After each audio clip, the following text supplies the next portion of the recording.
And here we have President of the United States to address the nation and the world. As long as I'm President of the United States, Iran will never be allowed to have a nuclear weapon. Good morning. I'm pleased to inform you the American people should be extremely grateful and happy. No Americans were harmed in last night's attack by the Iranian regime. We suffered no casualties. All of our soldiers are safe, and only minimal damage was sustained at our military bases. Our great American forces are prepared for anything. Iran appears to be standing down, which is a good thing for all parties concerned and a good thing for the world.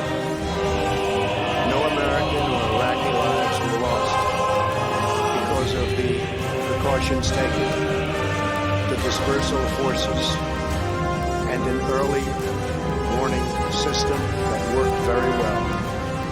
I salute the incredible skill and courage of America's men and women in uniform. For far too long, all the way back to 1979 to be exact, nations have tolerated Iran's destructive, destabilizing behavior in the Middle East and beyond. Those days are over. Iran has been the leading sponsor of terrorism, and the pursuit of nuclear weapons threatens the civilized world. We will never let that happen. Last week, we took decisive action to stop a ruthless terrorist from threatening American lives. At my direction, the United States military eliminated the world's top terrorist, Qasem Soleimani. As the head of the Quds Force, Soleimani was personally responsible for some of the absolutely worst atrocities. He trained terrorist armies, including Hezbollah, launching terrorist strikes against civilian targets. He fueled bloody civil wars all across the region. He viciously wounded and murdered thousands of U.S. troops, including the planting of roadside bombs that maim and dismember their victims. Soleimani directed the recent attacks on U.S. personnel in Iraq that badly wounded 4 service members and killed 1 American, and he orchestrated the violent assault on the U.S. Embassy in Baghdad. In recent days, he was planning new attacks on American targets, but we stopped him. Soleimani's hands were drenched in both American and Iranian blood. He should have been terminated long ago. By removing Soleimani, we have sent a powerful message to terrorists. If you value your own life, you will not threaten the lives of our people. As we continue to evaluate options in response to Iranian aggression, the United States will immediately impose additional punishing economic sanctions on the Iranian regime. These powerful sanctions will remain until Iran changes its behavior. In recent months alone, Iran has seized ships in international waters, fired an unprovoked strike on Saudi Arabia, and shot down 2 U.S. drones. Iran's hostilities substantially increased after the foolish Iran nuclear deal was signed in 2013, and they were given $150 billion, not to mention $1.8 billion in cash. Instead of saying thank you to the United States, they chanted death to America. In fact, they chanted death to America the day the agreement was signed. Then Iran went on a terror spree, funded by the money from the deal, and created hell in Yemen, Syria, Lebanon, Afghanistan, and Iraq. The missiles fired last night at us and our allies were paid for with the funds made available by the last administration. The regime also greatly tightened the reins on their own country.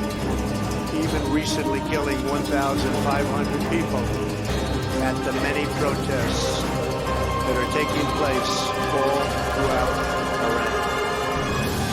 The very defective JCPOA expires shortly anyway and gives Iran a clear and quick path to nuclear breakout. Iran must abandon its nuclear ambitions and end its support for terrorism. The time has come for the United Kingdom, Germany, France, Russia, and China to recognize this reality. They must now break away from the remnants of the Iran deal, or JCPOA. We must all work together toward making a deal with Iran that makes the world a safer, peaceful place. We must also make a deal that allows Iran to thrive and prosper and take advantage of its enormous untapped potential. Iran can be a great country. Peace and stability cannot prevail in the Middle East as long as Iran continues to foment violence, unrest, hatred, and war. The civilized world must send a clear and unified message to the Iranian regime. Your campaign of terror, murder, mayhem will not be tolerated any longer. It will not be allowed to go forward. Today, I am going to ask NATO to become much more involved in the Middle East process. Over the last 3 years, under my leadership, our economy is stronger than ever before, and America has achieved energy independence. These historic accomplishments change our strategic priorities. These are accomplishments that nobody thought were possible. And options in the Middle East became available. We are now the #1 producer of oil and natural gas anywhere in the world. We are independent, and we do not need Middle East oil. The American military has been completely rebuilt under my administration at a cost of $2.5 trillion. U.S. armed forces are stronger than ever before. Our missiles are big, powerful, accurate, lethal, and fast. Under construction are many hypersonic missiles. The fact that we have this great military and equipment, however, does not mean we have to use it. We do not want to use it. American strength, both military and economic, is the best deterrent. 3 months ago, after destroying 100% of ISIS and its territorial caliphate, we killed the savage leader of ISIS, al-Baghdadi, who was responsible for so much death, including the mass beheadings of Christians, Muslims, and all who stood in his way. He was a monster. Al-Baghdadi was trying again to rebuild the ISIS caliphate and failed. Tens of thousands of ISIS fighters have been killed or captured during my administration. ISIS is a natural enemy of Iran. The destruction of ISIS is good for Iran, and we should work together on this and other shared priorities. Finally, to the people and leaders of Iran, we want you to have a future, and a great future, one that you deserve, one of prosperity at home and harmony with the nations of the world. The United States is ready to embrace peace with all who seek it. I want to thank you, and God bless America. Thank you very much. Thank you. Thank you.